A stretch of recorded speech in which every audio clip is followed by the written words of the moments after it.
TLX new 2022 Type S. Type S. They took a long hiatus, right, over a decade, yes. and they're bringing back the Type S. You got the NSX Type S, the TLX Type S. Yeah, the NSX this is the last year of this generation NSX, and they're giving us the Type S. So yes. It's a big time to be an Acura fan. Yeah, it is a good time for y'all.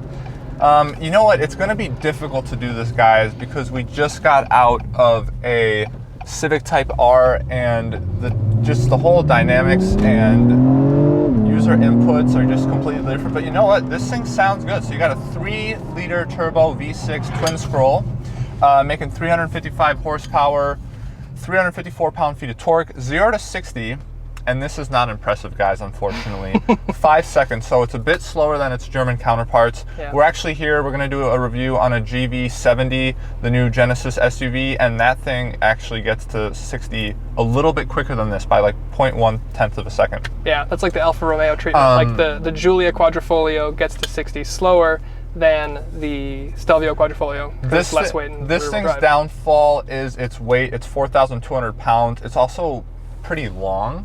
Yeah, it's big. It's a tweener, so it's not quite an M340 competitor. It's also not an M550 competitor. Yep. It's like kind of in between, kind of like how those Cadillacs toe the line between like compact and mid. You know, their all-wheel drive system, and their all-wheel drive system feels really good. It's raining here, so it's a little bit slick, and it handled me putting my foot down extremely well. The thing that I like about Acura's super handling all-wheel drive system is like when you actually get it into a corner, so the way that its system works is it actually overdrives the rear axle. The ratio is different, so it gives you that synthesized rear-wheel drive feeling. So in a corner, you do feel like you're not terminally understeering. You get that nice kind of rear-wheel drive feel and that balance there, which is really, really nice to have. One thing I do want to mention that they're pretty proud of, they recently tuned their 10-speed automatic transmission, so the upshifts are about 30% quicker, and the downshifts are 40% quicker due to this recent tune. So that's awesome. Unlike the Lexus transmissions that we've just been in recently. Yeah, which are obviously... They're a bit slower. Yeah, they're a bit slower. Let's call it that,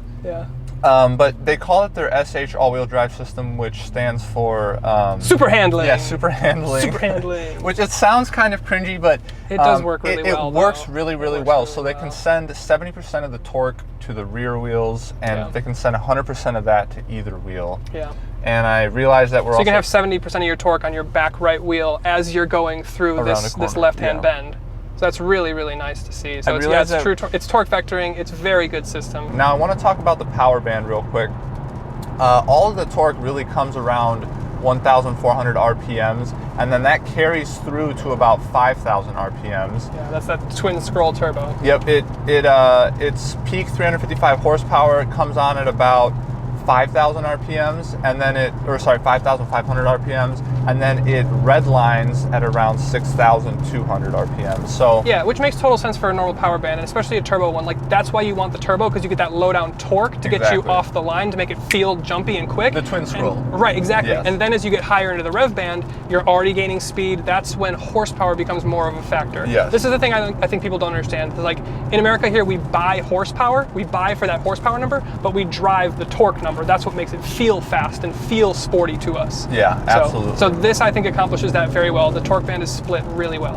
Another thing I want to mention is that they increased the rigidity of this thing pretty significantly. There's a bunch of percentiles on like what they increased it to, but just know that it really adds to the handling. It feels more like a unit, this car. It doesn't feel like it's a whole unit. Yeah, it feels like it's one thing, you know. Yeah, the chassis comes together really well. There's not a lot of flex, there's not a lot of compliance in a corner, and that's when you start to see those things kind of work together. You talked about the stiffness and the rigidity in the chassis being improved. Yeah. Some of the additional bracing. They added some bracing. Yeah, they did.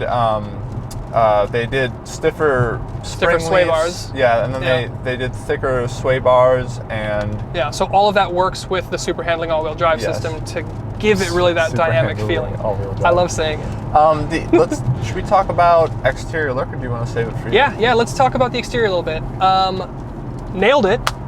I'm just gonna say they nailed it. I think it looks good. The things that I really like are the grille is kind of unique because it's almost like it's an explosion from the logo, if that makes sense. It's not just like a pattern throughout the whole thing. It definitely it starts in the center and it works its way out. I really like that. That's Acura's like shield identity. They started to roll that out with the current generation RDX like 2 years ago, and they're all supposed to look like a shield. But I like that it's finished in like like a gunmetal gray, and it works really well with this blue paint. And then sorry, what were you gonna say? I really like the rims. The rims were a good choice. They also have the gunmetal on the blues. Right? Yeah, they have Brembo brakes that say Acura on them. These are good stopping power too. Yeah, red calipers. Yeah, stopping is pretty impressive. And then I think the last thing I really want to point out when we talk about the exterior is it's a very traditional sedan shape, and it's got like a long hood.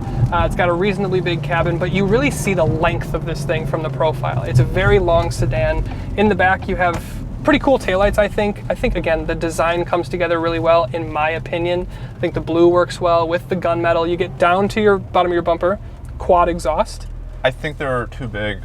I know, we differ on that. But you think it looks good? I think it looks cool. But actually, that's an interesting thing. So I know you were just mentioning something about kind of the driver engagement between something like this, let's say mid-size luxury sedan, versus the Type R we were just in.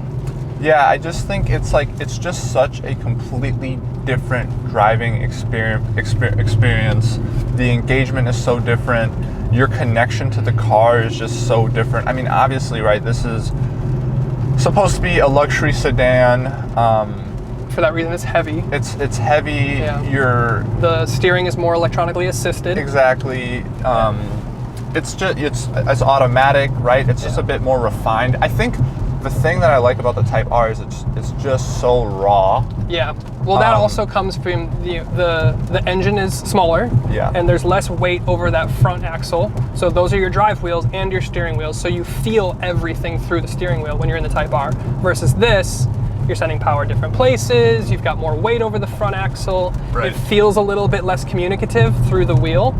So that makes absolute sense. And there's so much more leather. The Type R is so much more focused on being like simple and pure and lightweight. And this is just a bit different ethos. Yeah, and I completely understand these are made for different people. I just was trying to make, it's just a really interesting, I guess, thought to have and conversation to have. It's just like how different these two cars are coming from the same manufacturer, essentially, right? Yeah, well, no, I think that's a good point because, typically people wouldn't be cross-shopping these things, but we're also here at a drive event in which we get to jump in back-to-back different cars. And yes, Honda, Acura, more or less same company, and they couldn't have more different approaches to a product. All right, I'm gonna downshift 2 for this corner. Oh my God. Oh. Huck it in. Dude, it grips. Like, I'm not even anywhere near the limit. This thing, the chassis is sorted out really, really well. They stiffened it, man. It's stiff. It is heavy. You are aware of it. It does feel like substantial in a corner, but the way that the torque vectoring super handling all-wheel drive works with the chassis, and then you can get on the power a little bit early, but you do have that peak torque available to you down low. So like, we'll come into this corner. I'm coming in really slow, but like I can get on the power now because I know it's going to take a half second to spool, and then it'll be ready to come in. But with that, let's talk about the interior. I think it's an elegant Honda in here, right? They still kind of stuck with the red. They love red. Boy, do they love red. Yeah, they do love red. It works here, though. I think that's the difference for me is like we talked about in the Type R video. If you haven't watched that, go watch it. But like we talked about in the Type R video, that's too much red. Here, it's done tastefully. Yeah. And more importantly to me, the seats are not like a cherry racing red. They're like a Pinot Noir. Yes. They're like much more elegant. They're much more like a blood. Mature color. Okay. Yeah. But you're right though, and it has like some contrasted black in here. It comes together really well. The build is really solid. I think I like the design. It's very geometric. It's very Japan. It's very modern looking, and I think it comes together really, really well. I really like this the drive select, the dynamic mode select, how they've kind of worked this into the center. It feels, like a nice cockpit. Yeah, so that's a bit of a hot take because a lot of people don't love the whole push button gear selector thing. I like it here. Personally. I like it here. I think all. it looks good here. We've got a very... It sounds good. It will... If it's gonna auto upshift for you, it won't do it until absolutely at redline, so that's nice. But the thing that I'm talking about with the gauges is like you've got 2 analog gauges, and this is a brand new car for 2022. It should be digital for sure. I mean, like, I don't mind it, but I also don't love the red font on the silver gauge. It just looks old, doesn't it? It's kind of hard to see. It is so hard to see here. I mean, I think it's got a nice, classy look. Yeah, I don't think we can say enough about how good this all-wheel drive system is at picking which tire to send the power to. Yeah, and it works well in inclement weather too. Like, it's been raining here really hard. Yeah, I don't since think we've had the traction light come on. Yeah, once. the traction it's hasn't done a been a really problem. nice job determining where to send the power. Yeah, it's really well sorted out. The technology, Apple CarPlay, Android Auto, all of your safety stuff that you're used to seeing. The thing that is interesting here is where a lot of people are going towards like a touchscreen style.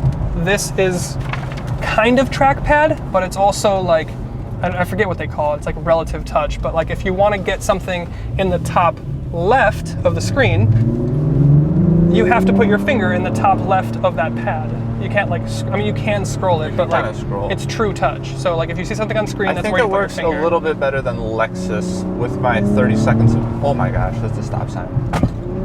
Well, we tested out the brakes. Brakes work really well, guys. Oh boy. Good power. You get a little blip. Oh, good car. You get a little blip on... definitely can tell the weight. Let's talk about its competitors. So, it cost about $55,000. So it's almost $10,000 cheaper than some of its German counterparts.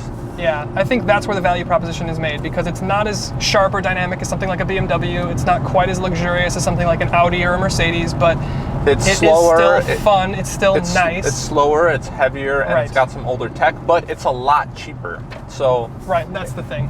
You pay for what you get. It sounds good. Mm-hmm. It looks decent. Yeah. And it's just slower. Yeah, and that's the thing. Like, it's slower, sure, but I wouldn't necessarily go so far as to say that, like, if you bought this coming from like a TL Type S or like, I don't know, anything that's not a direct competitor like current year, you would even really be able to tell. Like, the power comes on strong, the torque is there. Wait, here's a question. It's a good mill. Let's just say G70, so the Genesis G70, we just took that around for a little bit of a spin. Or this, what would you have? Well, the G70 is smaller, so it's a little bit more tossable, but that also made a really weird noise that I don't know that I liked. This is much bigger, it's much more comfortable, it's much more what I would want from a day-to-day perspective. But if I was gonna take something on like a country road like this and try to get maximum enjoyment, G70. I think that this is a good balance, but it's not perfect at any one thing. This sounds better up high. The G70 sound better down low. I think I would take the G70 as well. And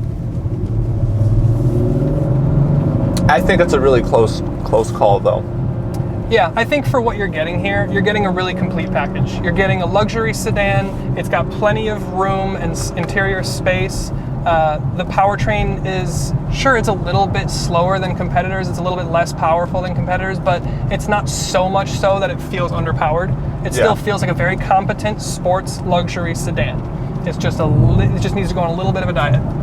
Yes, I think if this car had 300 pounds taken out of it, it would be a direct competitor with even like an M340, I think. 100, yeah. With 300 pounds is a lot to take out of a car. I don't know how they would do it, but yeah, if they could manage that, it would be a phenomenal car. It's a good car as it is.